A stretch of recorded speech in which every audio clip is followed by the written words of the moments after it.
श्रीमन नारायण भक्तजनों बंधुजनों, आप सभी को अपरा एकादशी व्रत की हार्दिक शुभकामनाएं।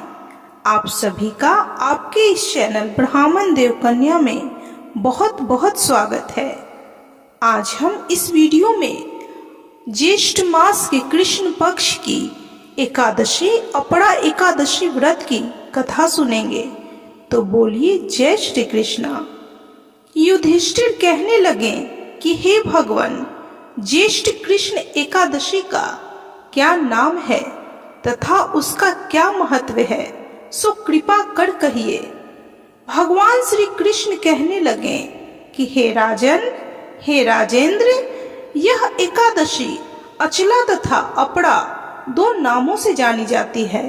पुराणों के अनुसार ज्येष्ठ कृष्ण पक्ष की एकादशी अपरा एकादशी है, क्योंकि यह अपार धन देने वाली है। जो मनुष्य इस व्रत को करते हैं वे संसार में प्रसिद्ध हो जाते हैं। इस दिन भगवान त्रिविक्रम की पूजा की जाती है। त्रिविक्रम स्वरूप भगवान श्री हरि विष्णु नारायण के वामन अवतार को कहा जाता है। अपरा एकादशी के व्रत के प्रभाव से ब्रह्मा हत्या, भूत योनि, दूसरे की निंदा आदि के सब पाप दूर हो जाते हैं। इस व्रत के करने से पर स्त्री गमन, झूठी गवाही देना, झूठ बोलना, झूठे शास्त्र पढ़ना, झूठा ज्योतिषी बनना तथा झूठा वैद्य बनना आदि सब पाप नष्ट हो जाते हैं। हे युधिष्ठिर, अब मैं तुम्हें अपरा एकादशी की कथा सुनाता हूँ। भगवान श्री कृष्ण बोले, हे राजन, प्राचीन काल में महीध्वज नामक एक धर्मात्मा राजा राज्य करता था। उसका छोटा भाई वज्रध्वज बड़ा ही क्रूर, अधर्मी तथा अन्यायी था। वह अपने बड़े भाई राजा महीध्वज से बड़ा द्वेष रखता था। उस पापी ने एक दिन रात्रि में अपने बड़े भाई महीध्वज की हत्या करके उसके शरीर को एक जंगली पीपल के नीचे गाड़ दिया।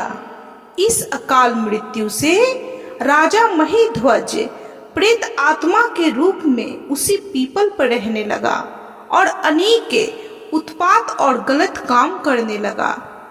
एक दिन अचानक धौम्य नामक महर्षि उधर से गुजरे।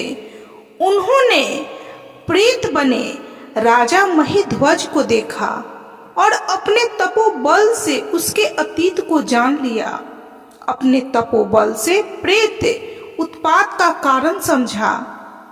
ऋषि ने प्रसन्न होकर उस प्रेत को पीपल के पेड़ से उतारा तथा परलोक विद्या का उपदेश दिया। दयालु ऋषि ने राजा महीध्वज की प्रेत योनि से मुक्ति के लिए स्वयं ही ज्येष्ठ मास के कृष्ण पक्ष की एकादशी अपरा एकादशी का व्रत किया और उसे अगति से छुड़ाने को अपरा एकादशी का संपूर्ण पुण्य उस प्रेत राजा को अर्पित कर दिया। इस पुण्य के प्रभाव से राजा महीध्वज की प्रेत योनि से मुक्ति हो गई। वह ऋषि को धन्यवाद और प्रणाम करता हुआ दिव्य देह धारण कर पुष्पक विमान में बैठकर स्वर्ग लोक को चला गया। हे राजन, हे राजेंद्र, यह अपरा एकादशी की कथा मैंने लोक हित के लिए कही है। इसे पढ़ने अथवा सुनने से मनुष्य सब पापों से छूट जाता है। जो फल तीनों पुष्कर में कार्तिक पूर्णिमा को स्नान करने से या गंगा तट पर पितरों को पिंड दान करने से प्राप्त होता है, वही अपरा एकादशी का व्रत करने से प्राप्त होता है।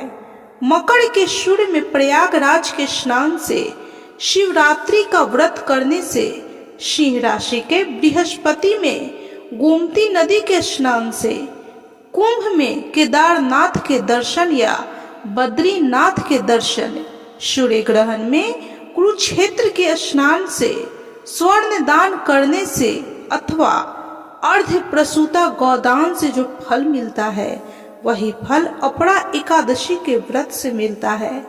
यह व्रत पाप रूपी वृक्ष को काटने के लिए कुल्हाड़ी है, पाप रूपी ईंधन को जलाने के लिए अग्नि, पाप रूपी अंधकार को मिटाने के लिए सूर्य के समान, मृगों को मारने के लिए सिंह के समान।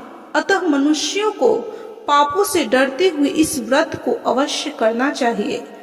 अपरा एकादशी का व्रत तथा भगवान श्री हरि विष्णु के वामन स्वरूप त्रिविक्रम स्वरूप का पूजन करने से मनुष्य सब पापों से छूटकर श्री हरि विष्णु धाम वैकुंठ लोक को जाता है। इस प्रकार ज्येष्ठ मास के कृष्ण पक्ष की एकादशी अपरा एकादशी व्रत की यह कथा संपूर्ण हुई। तो बोलिए भगवान श्री हरि विष्णु की जय, माता लक्ष्मी की जय, माता तुलसी की जय, समस्त देवी देवताओं की जय। भक्तजनों, बंधुजनों, आपको यह अपरा एकादशी व्रत की कथा कैसी लगी कमेंट जरूर करें। यदि आपको यह कथा अच्छी लगी हो तो प्लीज वीडियो को लाइक कीजिए। चैनल पे यदि नए हैं तो कृपया चैनल को सब्सक्राइब कर बेल आइकन को प्रेस करना बिल्कुल भी ना भूलें और कमेंट में जय श्री कृष्णा अवश्य लिखें।